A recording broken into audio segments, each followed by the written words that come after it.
ព្រះបង្គំខ្ញុំកណ្ណាតំណាងឲ្យជាតបោះអីសីតំណាងឲ្យលោកគ្រូអ្នកគ្រូតំណាងឲ្យពញាតស្នងក្នុងផ្លូវពធអញ្ចឹងថ្ងៃនេះជាថ្ងៃជាវេលាល្អថ្ងៃកិច្ចរៀបចំពិធីបួងសួងនៅមហាអាសនៈរបស់លោកគ្រូជ័យឆេះអញ្ចឹងថ្ងៃនេះគូព្រះបង្គំខ្ញុំកណ្ណាធ្វើកិច្ចពិធីបួងសួងរៀបចំគ្រឿងសក្ការៈអាសនៈបីសីថ្វាយទៅតាមផ្លូវបារមីនិងថ្វាយដល់បារមីវត្ថុស័ក្តិសិទ្ធិនិងកុសលរៀបចំកិច្ចពិធីថ្វាយភ្លេងពិណពាទ្យថ្វាយដូរតន្ត្រីប្រពៃណីបែបបុរាណថ្វាយឧទ្ទិសដល់បុព្វបុរសដូនតាគ្រប់ជំនាន់និងធ្វើកិច្ចពិធីបួងសួងសូមថ្វាយប្រគល់ដល់ប្រគល់ណាព្រះមហាក្សត្រ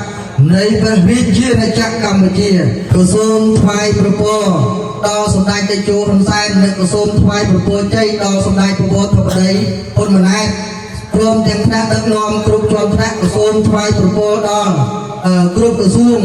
មន្ត្រីធម្មការគ្រប់ជាន់ថ្នាក់ទាំងអស់ចឹងថ្ងៃនេះទូព្រះបង្គំខ្ញុំកណ្ណាធ្វើកិច្ចពិធីបួងសួងនេះទៅតាមជំនឿនិងសាសនាទៅតាមផ្លូវបារមីបុព្វបុរសដូនតា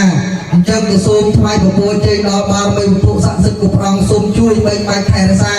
ប្រជារាស្ត្រទូទាំងនគរនេះសូមឲ្យបានសុខសាន្តសូមឲ្យឈ្នះអស់ពីសត្រូវទាំងពួងដូចសេចក្តីម្លងពងថាសូមអនុមោទនា